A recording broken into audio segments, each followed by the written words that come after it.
जेब में टका नहीं है, ये है स्ट्रगल। बहुत सारी भूख है, 2-2 टाइम का खाना नहीं है, ये है स्ट्रगल। लोग समझते हैं कि एक आर्टिस्ट के आर्टिस्ट यार क्या कमा रहा है, क्या अल्लाह ने इज्जत दी है, तो उसके पीछे बहुत ज़्यादा उसका जो स्ट्रगल होता है ना, वो नहीं देखते लोग। हर आर्टिस्ट ने स्ट्रगल किया होता है। जो भी आज है ना, आज उमर शरीफ साहब अगर किसी मकाम पे हैं तो उसके पीछे बहुत स्ट्रगल है, क्योंकि उमर भाई जो किस्से सुनाते हैं, और ये एक तय फॉर्मूला है, जो आदमी जितना ऊपर है, जितना कामयाब उतने है, उतने बहुत में स्ट्रगल है। मोइन भाई हैं, बहुत स्ट्रगल है। आज मोइन अख्तर है या उमर शरीफ है, या मैं जो कुछ भी हूँ, छोटा सा आर्टिस्ट हूँ, जो भी हूँ, इसके पीछे स्ट्रगल बहुत है। ये जो आप कह रहे हैं, ये कहना आसान है कि फटे हुए जूते और दो ये मैं बता रहा हूँ ना, फटे हुए कपड़े।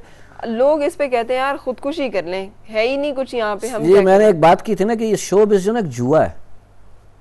देखिए मैं आपको उसकी एक बात बताऊं, आप शोबिज़ में आते हैं, आपकी उम्र होती है 20 साल या 22 साल या 25 साल, आपने 10-15 साल स्ट्रगल में लगा दिया, 40 साल के आप हो गए, और उसके बाद कुछ हाथ नहीं आया, तो आप तो जिंदगी हार गए ना।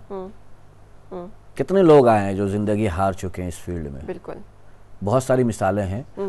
तो ये एक जुआ है, कामयाब हो गए तो समझो आप बाजी जीत गए, वरना आप बाजी हार गए। सही। ये एक स्ट्रगल, ये चमकती दमकती दुनिया लोगों को अच्छी लगती है, इसके अंदर जो खौफ भागने का आपके दिल में नहीं कभी ख्याल आया कि यार? हाँ, हुआ, कई दफा हुआ बीच में कि मतलब कि यार क्या करें, थक गए, कब मिलेगी कामयाबी, इतना मेहनत कर रहे हैं, इतना पैदल चलना, मतलब मीलों पैदल चले जा रहे हैं, जेब में सिर्फ रुपया पड़ा हुआ है कि सुबह वैगन आएगी, तो रात के 4 बजे खड़े हुए हैं एक होटल पे, और बरसात हो गई है और अंदर नहीं बैठ सकते चाय पीने के लिए, कि रुपया है कि इसमें वैगन में जाना है सुबह घर, या चाय पी लेता हूँ तो पैदल नहीं जा सकता।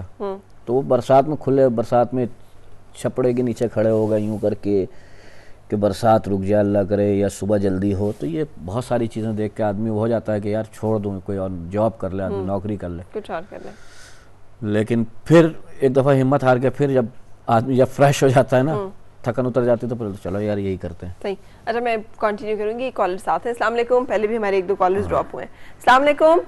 हेलो, अस्सलाम वालेकुम। वालेकुम अस्सलाम, कैसी हैं? ठीक हूँ, आप कैसी हो फरा? बिल्कुल ठीक, अल्लाह का शुक्र जी। आपसे यही बात करनी थी कि आपके जो पहले ड्रामा सीरियल आते थे, तो अब आपने क्यों काम करना छोड़ दिया? मैंने ये जो इतना सारा काम कर रही हूँ, मुझे लगता है कि 2.5 घंटे आप मुझे बर्दाश्त करते हैं, उसके बाद फिर मैं किसी और चैनल पे ड्रामे में भी आना शुरू हो जाऊँ तो बस कमाल ही हो जाएगा।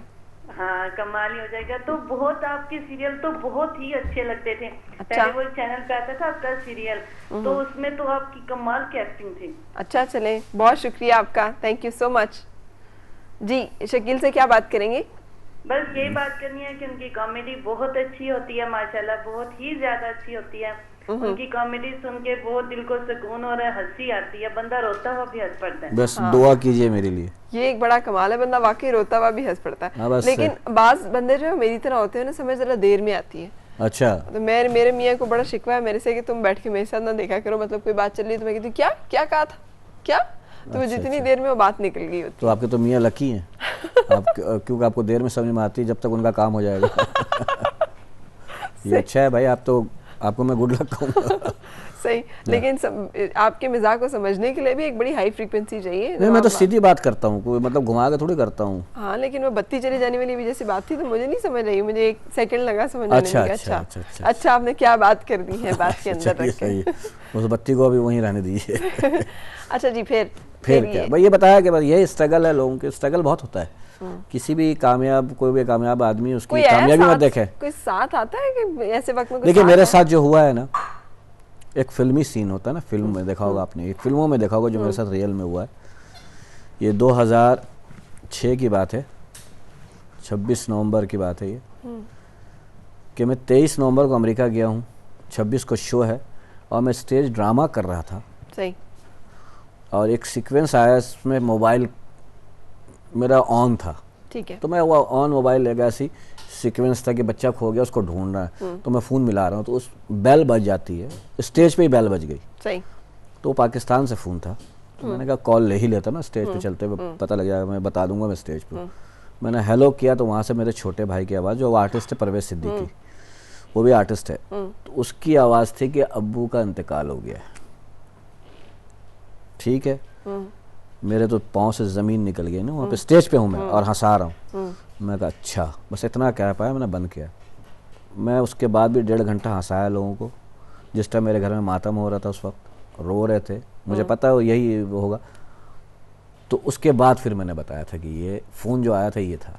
तो लोगों ने कहा क्यों किया आपने ड्रामा, और डायरेक्टर कहने लगे, फुरकान हैदर साहब थे हमारे, जो उनके भी बड़े एहसानात हैं मुझ पे। वो मेरे मौसी ने और मुझे बहुत ज़्यादा उन्होंने भी फील्ड में चढ़ाया।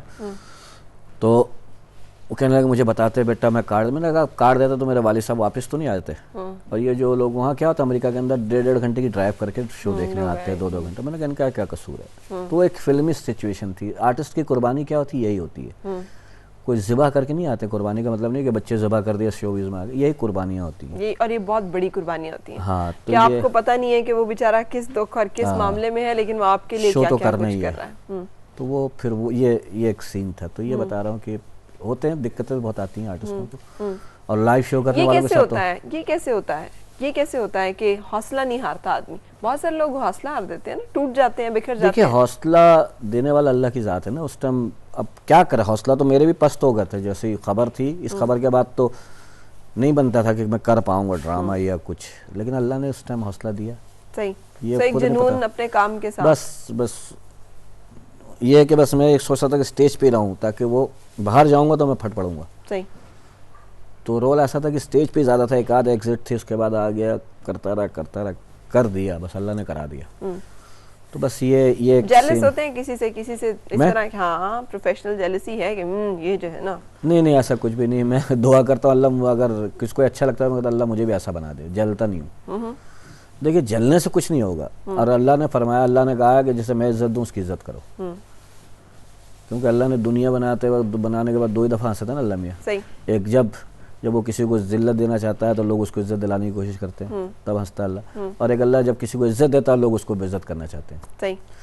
तो अल्लाह ने साफ कहा है कि अच्छा, मैं यहाँ पे एक डेलिकेट सी बात करूंगी। कॉमेडियन एंड आर्टिस्ट बिलअमूम और कॉमेडियन बिलखुसूस प्यार करते हैं हम लोग। मोहम्मद अली साहब का गाना जो है, मैं हर आर्टिस्ट से जरूर पूछती हूँ कि खिलौने तेरी जिंदगी क्या, सबका जी बहलाएगा, एक दिन टूट ही जाएगा। हाँ, बिल्कुल सही तो बात है। अब ये एक फील आर्टिस्ट के अंदर होता है, वो सारी जिंदगी स्ट्रगल करता है, काम करता है, मेहनत करता है, एफर्ट करता है किसी भी और काम की निस्बत, फिर वो एक प्रोफेशनल सक्सेस पे पहुंचता है कि उसे लोग जानते हैं, मानते हैं, उसको इस्टेब्लिश।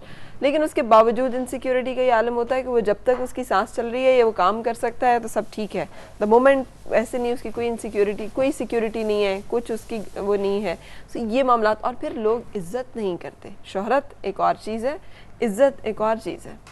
देखिए इज्जत, वो एक ज़माने में था कि शोहरत अलग थी, इज्जत एक ज़माने में था कि इज्जत नहीं करता था, कि इस काम को बुरा समझा जाता था। अब वो दौर आ गया कि पढ़े लिखे घर के लोग भी आ रहे हैं इस शोबिज़ में।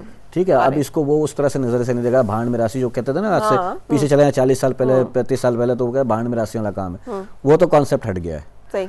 ठीक है, बात ये कि शोहरत ऐसी चीज़ है कि जब आदमी को मिल जाती है तो उसको डर लगा रहता है। जैसे ये मांगा हुआ जेवर होता है, जैसे कि इसका डर लगा रहता है कि छीन ना जाए, वापिस ना ले ले। तो शोहरत को संभालने के लिए मैं हमेशा एक बात कहता हूँ कि आप जब हिट हो जाओ तो ज़्यादा परेशान हो जाओ, जब मशहूर हो जाओ तो ज़्यादा परेशान रहो कि अब इसको संभालूं कैसे। सही। जब तक शोहरत नहीं तो उसको तो प्रॉब्लम है ही नहीं, वो तो कर रहा है काम, यार शोहरत है नहीं, काहे की टेंशन है। ठीक है। और जब शोहरत मिल जाए तो ज़्यादा परेशान रहो। और इज्जत तो आजकल सब करते हैं, ऐसी कोई बात नहीं। पहले वो ज़माना था कि पहले नहीं थी इज्जत, लेकिन अब ये कि शोहरत, और यहाँ तक बात ये है कि वो काम जब आखिरी सांस तक करता है तो आर्टिस्ट तो आखिरी सांस तक काम करेगा, इसकी तो कोई पेंशन नहीं है ना, क्योंकि मैं रिटायर हो जाऊं तो पेंशन मिलेगी। फिर ऐसे क्यों आर्टिस्टों के हालात क्यों इतने खराब होते हैं? देखिए मैं बताऊं, थोड़ा सा पाकिस्तान में और हिंदुस्तान की जो आप बात करी थी ना, उसमें फ़र्क मैं बता देता हूँ। हमारे यहाँ क्या है थोड़ा सा पाकिस्तान में कि आर्टिस्ट हिट हो जाए तो बहुत परेशानी होती है। मशहूर तो बहुत हो गया वो, अब उसका रहन सहन भी बदल गया है, उसको अच्छा घर भी चाहिए, उसको अच्छी गाड़ी भी चाहिए। यहाँ इतना पैसा नहीं है। आप अमेरिका में अगर हिट होते हो ना हॉलीवुड में, आपको पता लग जाता है कि आपकी लाइफ स्टाइल चेंज हो जाती है, क्योंकि पैसा आपके पीछे बहुत आ रहा होता है। इस काम में पैसा बहुत है, इंडिया में भी है और हॉलीवुड में भी। हमारे पाकिस्तान में भी पैसा है, लेकिन जिस तरह से मिलना चाहिए उस तरह से नहीं है। सही। उसकी वजह यही है ना कि हम वैल्यू नहीं करते आर्टिस्ट को। आर्टिस्ट हमारे नहीं, उसकी कुछ वैल्यू है। उसकी वजह ये भी है कि 4 तो सूबे हैं हमारे यहाँ, ठीक है, और इतना वो नहीं है उसकी, मतलब रिकवरी भी नहीं है। सही। बड़ा मुल्क है हिंदुस्तान, उस हिसाब से पाकिस्तान बहुत अच्छा काम कर रहा है। ठीक है, कि इतने से बजट में बना के दिखा रहा लोगों को, और अच्छा काम भी कर रहे हैं लोग, ये नहीं कि सारे काम बुरे, और पाकिस्तान में बहुत अच्छे अच्छे ड्रामे